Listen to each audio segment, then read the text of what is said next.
All right, guys, thanks for coming back again. Winning with Blends, of course, Justin Blends. We're going to get into essentially ways that you can master bass lines. All right, guys, so let's talk about it. How to improve your bass lines, how to actually maybe even create bass lines, where to begin, and all the goodness. So essentially, let's get into it. Mastering bass lines right here.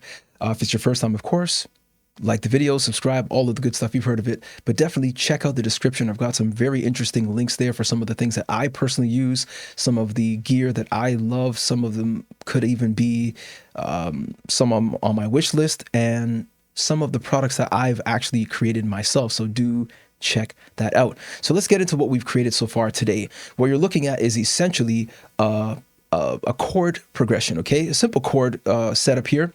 And what I want to talk about quickly is, before we dive into the actual sound, I want to look at some of the major elements that bass guitar players get familiar with. So one thing is, first of all, when you're playing synth bass or you're on your computer, you don't have to worry, or you don't have the benefit of, or to worry about strings or pickups or anything like that. You're not holding a physical bass. Perhaps it's a MIDI keyboard.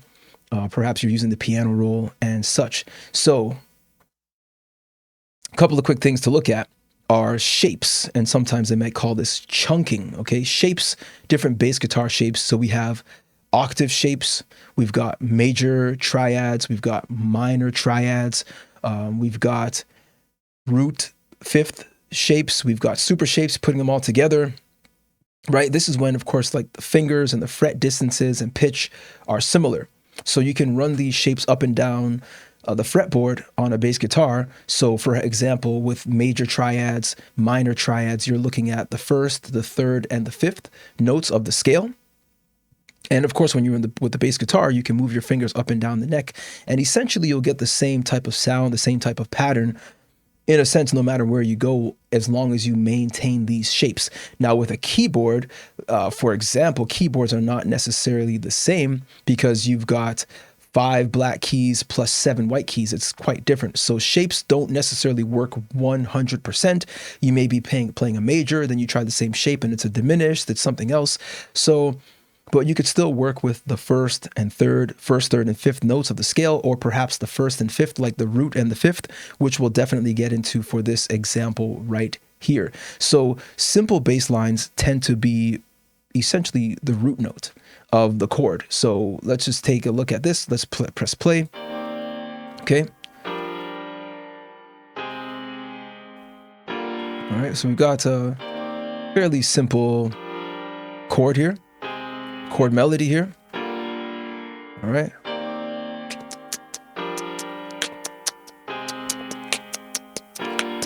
All right, it's not a beatboxing lesson, but I just had to get into it. So this is a simple, fairly simple chord here, melody here. And what we got is, as you see, we got that D, got that E. Okay, so right there. And then we come down. Okay. All right, and we come back up. Back to the D. So what you can do is you can actually, create some type of chord, or if you have chords, or if you have some type of melody, perhaps you could, literally like copy everything, similar to what we did in the last video, okay? When we talked about how to create catchy melodies, you could actually copy this entire part, for example, and you go into your bass section. Mind you, this part is that. So let me just move this for now, and I'm going to paste this entire section here, and I will duplicate it, of course. Let me actually extend this out so that it goes that far. And so, okay, so what I did here, let me actually close this and stop it and go right here and show you what I actually did, so that I don't make any strange confusion here, okay? And drop this down. I'll play the bass line that I created so far. I essentially just took all of the low notes. You listen for yourselves. Okay. Now, if you notice in the background, we have these ghost notes, as you see here, right? So you can always, let me delete these one by one. You see that? You see that note right there? If I delete this, you see the note right there? Okay. delete that. You see the note right there. You can see the ghost notes right there lingering in the background. So you can get a chance with FL Studio Mobile and other platforms, of course. You can actually essentially create one melody and then follow it with multiple different instruments simply by using the ghost notes. So what I want to do with this basic melody, basic bass line we've got so far, is to look at the root note plus the fifth, because that will add some movement to your song. So for example, right here, the root note is, as you see, D sharp major. This piece is written in. So if we take D as the 1, then we go 2, 3, 4, 5. So let's put a note right here in the 5th, okay? And let's just see what we can do with this one. So we'll create a new melody with this by adding a 5th to these, all of them. Okay, so again, 1, 2, 3, 4, 5. We'll go up here and we'll drop one right here. And let's just try the root plus 5th and see how that goes. All right, here we go. Okay, again, this one right here. All right. So 1, 2, 3, 4, 5. We can go over here and we'll just do the simple pattern for now, okay? And again, 1, 2, 3, 4, 5. We're gonna come up here and drop this note up here. All right, let's just try this out.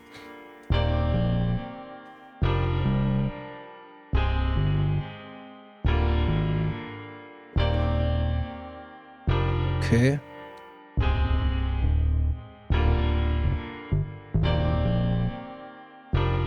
Let's try something else. Let's try 7th here. Okay, let's try it like that. That's better. 1, 2, 3, 4, 5. Let's try it right there. Okay, so let's go like that. And as well, you can actually see that it goes in line with another note that's right there. Okay, so now let's try something else. Let's try to do some type of major triad or minor triad. Okay, right now, like I said, this is D sharp major. So let's do the same thing here, but this time let's go 1, 2, 3, 1, 2, 3, 1, 2, 3, 1, 2, 3, for example. Okay, 1, 2, 3. All right. Okay, let's try that.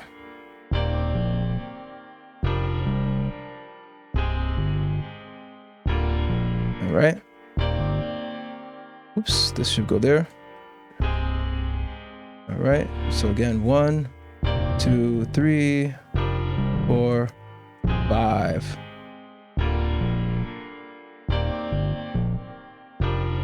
Okay. All right, here we go. 1, 2, 3. Right here. Oops, here. And right here. So here we go. So this is for this particular area right here, this note right here. We got 1, 2, 3, 4, 5. We could even do 4. It's up to you guys how you like the flavor. Okay, so let's listen to this one. So we're trying these different shapes essentially right now.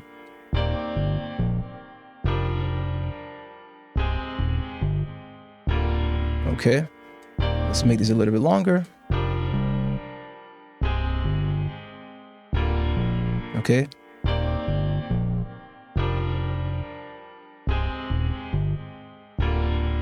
Okay. Okay, so look, guys, we just quickly talked about different shapes. You have octave shapes. You can switch up and down octaves, the same format, the same pattern. Again, like I said, using a keyboard, a piano, you're not, like a guitar as well, an electric guitar, you're not going to get, or an acoustic, of course, you're not going to get the exact same patterns as you would with a bass guitar. Just simply, it has less strings and you can work with these shapes a lot more easily. It kind of just go off of memory, right? But as you see, we just used a couple of cool functions, a couple of cool shapes, a couple of cool techniques to create an interesting bass line. Now, maybe we'll leave it there, guys. I rather enjoyed this one, and I hope you did too. So thank you guys so much for checking this one out. Of course, as always, look, we're talking about music production tips. We're talking about a variety of tools. We're looking at walkthroughs. We're looking at some fun times. Of course, you guys know me. Sometimes I'm going crazy with some of these some of these videos with the freestyling and stuff. I just have a great time, right? So I hope you guys all have a wonderful time, and I definitely look forward to seeing you guys in the next one. All right, take it easy then.